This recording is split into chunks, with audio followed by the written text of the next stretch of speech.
Que Dieu vous bénisse tous. Aujourd'hui, je me sens obligé de partager avec vous le témoignage puissant et profondément émouvant d'Emmanuel Rivera, un jeune homme dont le parcours dans l'industrie du divertissement l'a conduit sur un chemin qu'il n'aurait jamais pu imaginer. Son histoire est non seulement un avertissement sévère, mais aussi une révélation des expériences terrifiantes et transformatrices auxquelles il a été confronté. Ce qui a commencé comme une quête de gloire et de succès s'est transformé en une rencontre effrayante avec les royaumes les plus sombres. Le témoignage d'Emmanuel vous laissera ébranlé, car il décrit comment les mélodies qui lui apportaient autrefois de la joie sont devenues des instruments de tourment dans les profondeurs de l'enfer. À travers son histoire, nous sommes confrontés au danger de nous laisser consumer par les distractions du monde et au pouvoir indéniable de la rédemption de Jésus. Je vais maintenant lire sa lettre dans son intégralité, telle qu'elle a été écrite par Emmanuel lui-même. Ensemble, nous allons nous plonger dans le péché qui l'a conduit sur ce chemin sombre et découvrir la profonde leçon qu'il contient pour nous tous. Lorsque j'ai obtenu mon diplôme, la vie semblait s'étendre devant moi, remplie d'opportunités infinies. Je m'appelle Emmanuel Rivera et, comme beaucoup de jeunes, j'étais animé par le désir de me faire un nom. Je suis entré dans l'industrie du divertissement avec de grands rêves, des rêves de célébrité, de succès et d'une vie qui semblait scintiller de glamour. Au début, je me concentrais uniquement sur la construction de ma carrière et je ne pensais guère aux questions de foi ou de spiritualité. J'étais ambitieux, alimenté par l'excitation de ce qui m'attendait et prêt à faire tout ce qu'il fallait pour atteindre le sommet. Cela impliquait de faire des compromis sur les valeurs qui m'étaient autrefois chères, tout cela dans la poursuite de ce que je croyais qui m'apporterait bonheur et épanouissement. L'attrait du monde du divertissement au rythme effréné était écrasant et avant même de m'en rendre compte, j'étais complètement englouti par son rythme enivrant. Le style de vie qui accompagnait cette nouvelle carrière était un puissant mélange de sensations fortes et de destruction. Les nuits tardives se prolongeaient jusqu'aux premières heures du matin, remplies de fêtes endiablées, de relations éphémères et d'un flot constant de distractions. Je me disais que cela faisait partie de mon rêve, le prix à payer pour réussir, mais au fond de moi, je ne pouvais pas me défaire du sentiment qu'il me manquait quelque chose d'essentiel. Au fur et à mesure que je passais du temps dans ce monde, j'ai commencé à remarquer le vide dans la vie de ceux qui m'entouraient. Ils riaient et célébraient, mais leurs yeux racontaient une autre histoire, celle du vide et du désespoir.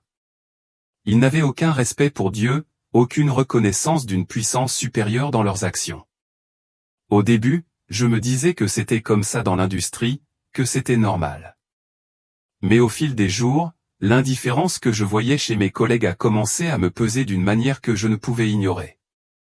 Malgré ce style de vie imprudent, je ne pouvais échapper au sentiment croissant de malaise qui m'habitait.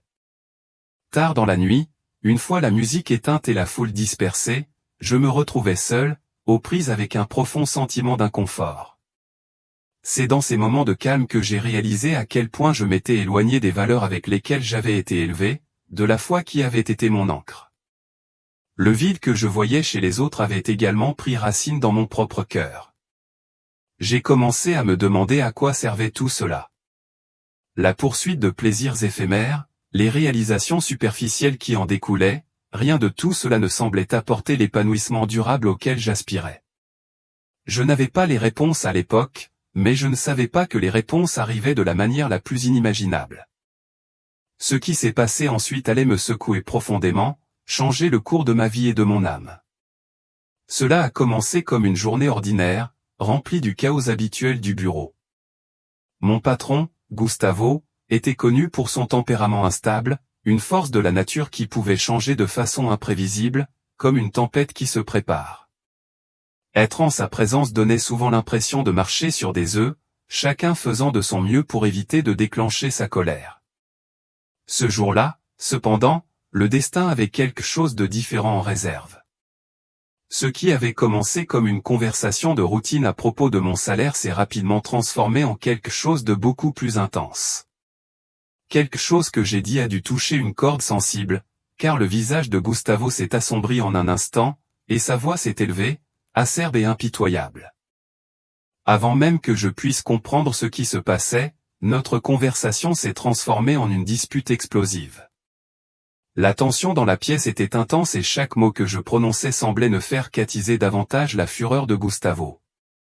Autour de nous, l'atmosphère se figeait et tout le monde était trop terrifié pour intervenir, trop effrayé par ce qui pourrait arriver ensuite. J'avais l'impression qu'une tempête s'était soudainement abattue et que j'étais pris à son épicentre. Puis, en un instant, tout est passé des paroles enflammées à l'action violente. Au milieu de sa rage, Gustavo s'est jeté sur moi avec une force terrifiante, me poussant comme si je n'étais rien de plus qu'un obstacle sur son chemin. L'impact a été si fort que j'ai trébuché en arrière, incapable de retrouver mon équilibre à temps. Avant que je puisse comprendre ce qui se passait, j'ai ressenti une sensation esséurante d'apesanteur sous moi. Mon corps a été projeté à travers la grande fenêtre du bureau et pendant un bref instant, tout a semblé se figer dans le temps. Le monde a ralenti autour de moi. Le bruit sec du verre brisé, les cris lointains et paniqués de ceux qui en étaient témoins, tout cela s'est estompé dans un silence étrange et surréaliste.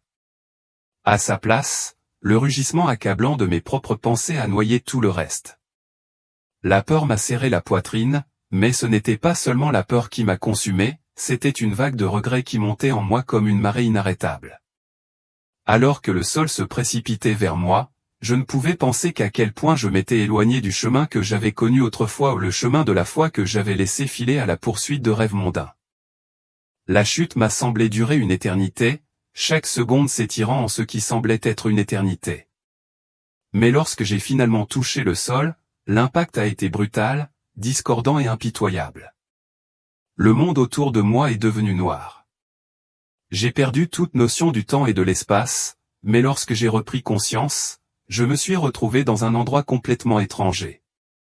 Je n'étais plus au bureau, ni entouré de mes collègues. Ce que j'ai vu devant moi défiait toute compréhension rationnelle. Le monde dans lequel je me trouvais était différent de tout ce que j'aurais pu imaginer ou une existence au-delà de la compréhension humaine. Et c'est là que la vérité me frappa comme un marteau, ce n'était pas seulement une chute physique. C'était le début de quelque chose de bien plus profond, quelque chose qui allait ébranler le cœur même de mon âme. Je me trouvais dans un endroit qui dépassait de loin tout ce que j'avais pu imaginer ou au-delà de tout domaine de compréhension humaine. Lorsque j'ouvris les yeux, je n'étais plus dans le monde que j'avais connu autrefois. La réalité qui m'accueillait était terrifiante, plus horrible que tout ce que j'avais lu ou entendu dans les histoires. Je n'étais plus dans un endroit familier, mais dans un royaume ardent et angoissant qui reflétait parfaitement toutes les descriptions horribles de l'enfer que j'avais rencontré dans la Bible. Des flammes surgirent tout autour de moi, leur chaleur insupportable non seulement me brûla la peau mais me brûla l'âme. L'air lui-même était épais d'une odeur suffocante de brûlé, comme si tout était consumé dans un feu qui n'avait pas de fin. Les cris ou les hurlements angoissants, à glacer le sang des âmes torturées emplissaient l'air, résonnant sans fin autour de moi. Chaque cri était un rappel perçant de la douleur implacable qui envahissait cet endroit, une douleur qui ne cessait jamais et ne s'atténuait jamais. Le désespoir n'était pas seulement un sentiment, c'était une présence lourde et oppressante, qui pesait sur moi de toutes parts, rendant la pensée et la respiration difficiles. C'était comme si chaque once d'espoir avait été vidée de cet endroit, et à cet instant, je savais sans l'ombre d'un doute que ce n'était pas un cauchemar dont je pourrais me réveiller. C'était réel, et j'étais piégé dans les profondeurs de l'enfer. Alors que je m'efforçais de comprendre l'ampleur de ce qui se passait, quelque chose d'étrange, de profondément troublant, atteignit mes oreilles où une mélodie faible, à peine audible au début mais de plus en plus forte à chaque instant qui passait. Au début, je ne pouvais pas la situer, mais ensuite cela m'a frappé, c'était une chanson que je reconnaissais. C'était une mélodie que j'avais adorée dans ma vie sur Terre, une mélodie qui m'avait autrefois apporté joie et réconfort, une partie de la bande-son de mon ancienne vie. Mais ici, dans cet horrible endroit, elle était déformée en quelque chose de sinistre, un son qui semblait véhiculer une force sombre et malveillante. Chaque note jouée ressemblait à un poignard tranchant et brûlant transperçant les âmes des damnés. Alors que la mélodie devenait de plus en plus forte, je me suis rendu compte avec horreur que d'autres chansons suivaient, des chansons qui avaient autrefois rempli ma vie d'énergie et de plaisir, mais qui se transformaient maintenant en cruels instruments de souffrance. J'entendais les rythmes inimitables de Thriller de Michael Jackson, le rythme envoûtant de Like a Prayer de Madonna et le pouls électrisant de Bad Romance de Lady Gaga. C'étaient des chansons sur lesquelles j'avais dansé, ri et joué sans jamais y réfléchir à deux fois. Mais dans ce royaume, elles étaient devenues des armes de tourment, intensifiant l'angoisse de chaque âme autour de moi. Chaque battement, chaque mélodie semblait se moquer des plaisirs qu'elles procuraient autrefois, les transformant en instruments de douleur sans fin. La musique même qui avait autrefois apporté la joie amplifiait maintenant la souffrance, un rappel cruel et ironique de la nature éphémère des plaisirs terrestres. Puis cela m'a frappé, la vérité horrible de tout cela. Ces chansons, ces mélodies autrefois célébrées, n'étaient pas seulement un divertissement inoffensif. C'étaient des pièges spirituels, des distractions qui avaient attiré d'innombrables âmes, y compris la mienne, loin de Dieu. Ce qui semblait si innocent et même exaltant sur terre se révélait désormais être un outil de tourment inimaginable dans ce lieu cauchemardesque. Chaque parole, chaque note résonnait dans mon esprit, me rappelant chaque instant où j'avais choisi le monde plutôt que ma foi, chaque fois où j'avais tourné le dos à Dieu pour des plaisirs éphémères qui ne duraient jamais. La réalisation de cette vérité m'a frappé plus fort que n'importe quel feu, n'importe quel cri ou n'importe quelle force autour de moi. C'était une prise de conscience déchirante qui a fait plus mal que tout ce que j'aurais pu imaginer. Mais ce n'était que le début où il y avait bien plus à découvrir, bien plus à endurer. Et ce que j'allais découvrir ensuite allait changer à jamais ma compréhension de la vie, de la mort et des choix que nous faisons. Alors que je me tenais là, accablé par la terreur de cet endroit, la sombre réalité de l'atmosphère de l'enfer m'enveloppait. Les flammes rugissaient sans fin, leur chaleur intense brûlait tout ce qu'elles touchaient, tandis que la lumière du feu projetait des ombres grotesques et tordues sur une étendue qui semblait s'étendre à l'infini. L'air était épais, étouffant et plein de désespoir. J'entendais les cris torturés d'innombrables esprits, leurs gémissements résonnant dans la chaleur suffocante, se répercutant sur des murs que je ne pouvais pas voir. Ce n'étaient pas des cris ordinaires, ils portaient un poids si lourd, un désespoir si profond, que j'avais l'impression que le son lui-même était une punition. C'était le cri d'âme piégée dans l'agonie sans échappatoire. L'obscurité autour de moi était tangible, un vide suffocant qui semblait tout engloutir, un vaste abîme de séparation totale de la présence de Dieu. Les flammes brûlantes n'étaient qu'une des sources d'agonie, mais le véritable tourment venait de l'absence profonde d'amour, d'espoir et de toute chance de rédemption. L'enfer n'était pas seulement un lieu de feu et de douleur, c'était un lieu de souffrance. C'était la conséquence ultime d'une vie vécue loin de Dieu. Ce qui m'a le plus frappé, c'était l'ironie cruelle des mélodies qui remplissaient l'air. Ce n'étaient pas les sons inquiétants et inconnus que j'aurais attendus d'un tel endroit. Non, c'étaient des chansons que j'avais autrefois chéries, les mêmes airs sur lesquels j'avais dansé, ri et même trouvé du réconfort. Leur rythme et leurs paroles étaient gravés dans ma mémoire depuis des temps plus heureux. Mais ici, dans cet horrible endroit, ils avaient été déformés en quelque chose de tout à fait sinistre. Leur beauté avait été déformée en quelque chose qui ne faisait qu'aggraver la souffrance de ceux qui les entendaient. Chaque note semblait conçue pour se moquer des âmes piégées ici, leur rappelant les indulgences qu'elles avaient choisies au détriment de leur foi. Les mélodies ne s'estompaient pas comme elles le feraient sur terre, au contraire, elles enflaient, devenaient plus fortes, résonnaient dans l'air, faisant écho au profond regret de ceux qui s'étaient détournés de Dieu pour les plaisirs éphémères du monde. Chaque battement était comme un murmure cruel, un rappel constant de tout ce qu'ils avaient perdu.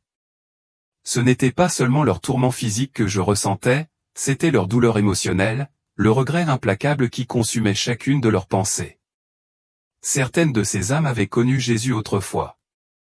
Je pouvais le voir dans leurs yeux, une vérité tragique qui me déchirait le cœur. Ils avaient embrassé son amour à un moment donné, pour ensuite se laisser éloigner par les tentations du monde. Le regard obsédant dans leurs yeux en disait long. Ils avaient été perdus, non pas parce qu'ils n'avaient jamais connu Dieu, mais parce qu'ils avaient marché avec lui et choisi de l'abandonner. Et maintenant, ils étaient là, piégés dans un lieu de séparation éternelle, consumés par leur propre remords. Leur agonie était bien plus que physique, c'était la prise de conscience déchirante de ce qu'ils avaient perdu, de ce qu'ils avaient choisi de renoncer. Je pouvais le voir sur leur visage, gravé d'une tristesse si profonde qu'il semblait insupportable d'en être témoin. Ces âmes étaient hantées non seulement par le tourment qu'elles enduraient, mais aussi par le souvenir des occasions qu'elles avaient gâchées, des chances de se tourner vers Dieu qu'elles avaient volontairement ignorées.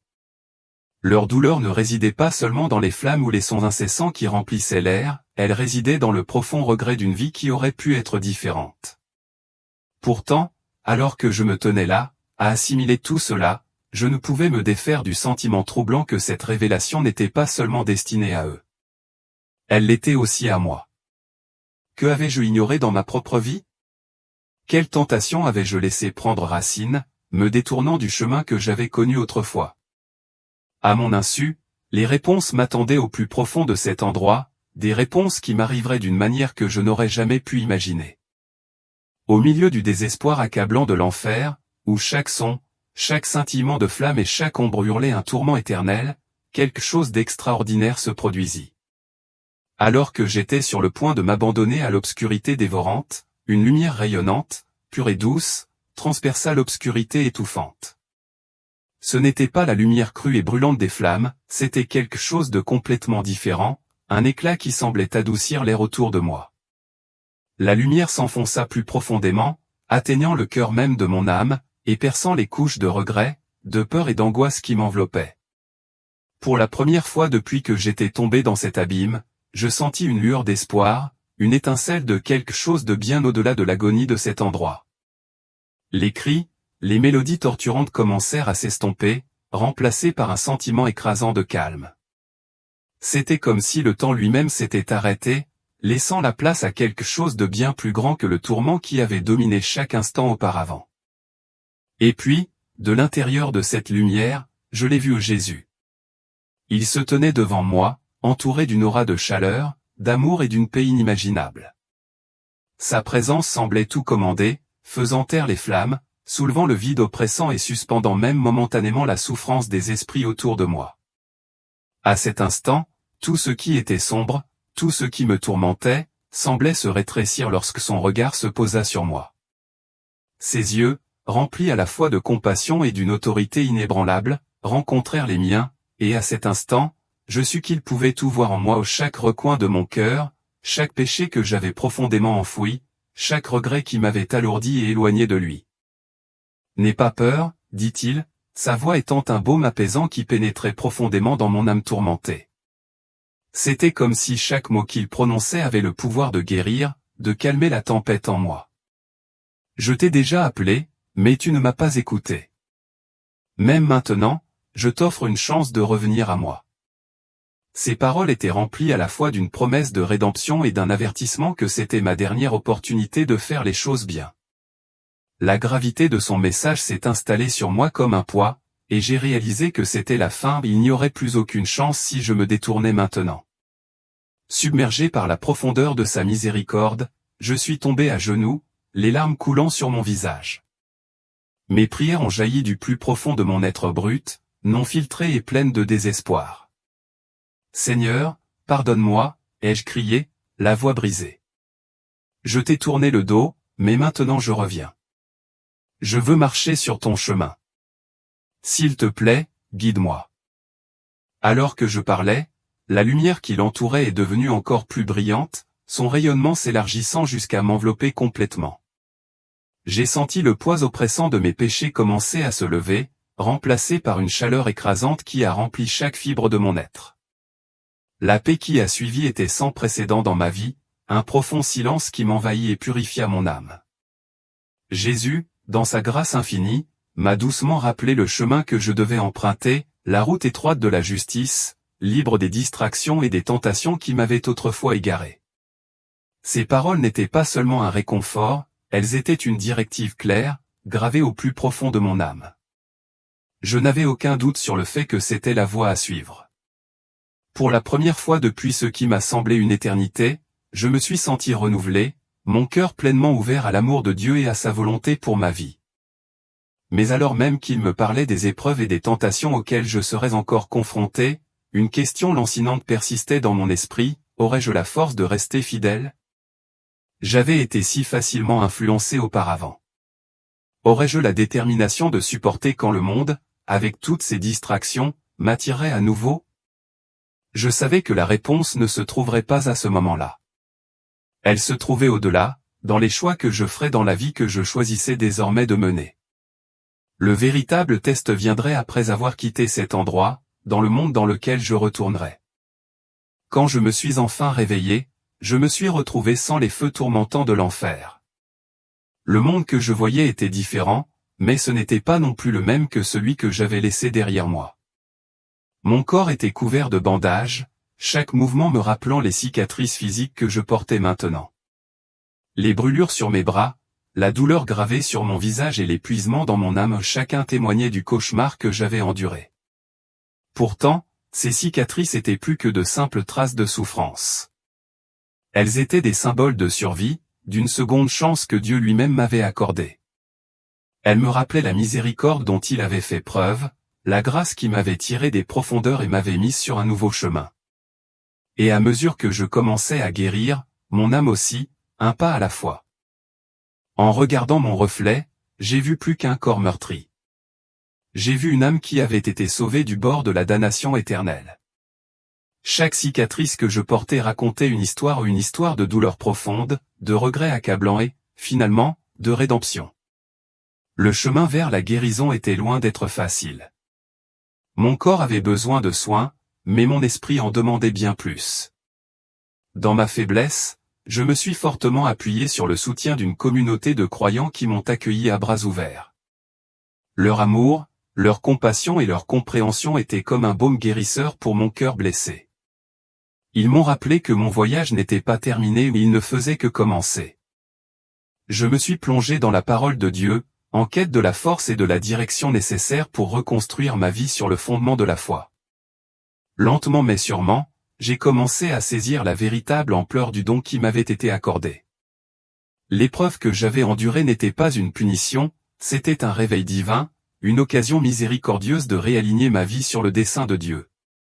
Au cours de ce voyage, j'ai appris des leçons inestimables qui me resteront à jamais. Les personnes dont nous nous entourons, les influences que nous laissons façonner notre vie, ces choses comptent plus que nous ne le pensons souvent. J'avais permis aux distractions du monde, comme la musique qui célébrait les plaisirs éphémères, de m'éloigner de Dieu. Mais maintenant, je choisis de remplir ma vie de ce qui me rapproche de lui, de ce qui élève mon esprit et me rapproche de son amour. À tous ceux qui lisent ou écoutent, je dis ceci, l'amour et le pardon de Dieu sont infinis, mais c'est à vous de vous tourner vers lui. La porte du ciel est toujours ouverte pour ceux qui la recherchent sincèrement, mais le temps est précieux. L'opportunité de faire ce choix pourrait nous échapper avant même que nous ne nous en rendions compte. Je partage mon histoire non seulement pour raconter les détails de mon parcours, mais aussi pour offrir un avertissement et un message d'espoir. Choisirez-vous le chemin étroit avant qu'il ne soit trop tard? Reviendrez-vous vers Dieu avec un cœur qui aspire à son amour et à sa rédemption? Maintenant, j'aimerais connaître votre avis. Comment mon témoignage résonne-t-il avec vos propres expériences ou croyances? Quelles pensées ou sentiments suscite-t-il en vous? Veuillez partager vos idées, vos réflexions ou même vos questions dans les commentaires ci-dessous. Votre voix compte et, ensemble, nous pouvons nous inspirer et nous élever les uns les autres dans ce voyage commun de foi, d'espoir et de compréhension. Parcourons ce chemin ensemble, en nous soutenant et en nous encourageant mutuellement à chaque étape du chemin. Cette vidéo a été rendue possible grâce à votre soutien inestimable sous diverses formes. Le simple fait de la regarder, vous contribuez à la création de plus de contenu, et pour cela, nous vous en sommes profondément reconnaissants. Mais il y a aussi ceux qui vont plus loin en utilisant la fonction de remerciement ou en devenant membre de la chaîne, et leur soutien joue un rôle important pour rendre tout cela possible. Votre implication compte vraiment. Alors, qu'en pensez-vous? Nous aimerions avoir de vos nouvelles. Partagez vos réflexions ou questions dans les commentaires ci-dessous. Et si vous ne l'avez pas déjà fait, n'oubliez pas d'aimer cette vidéo et de vous abonner à la chaîne pour plus d'histoires quotidiennes de rencontres et d'expériences spirituelles avec Jésus. Votre participation nous aide à poursuivre cet important voyage ensemble. Merci.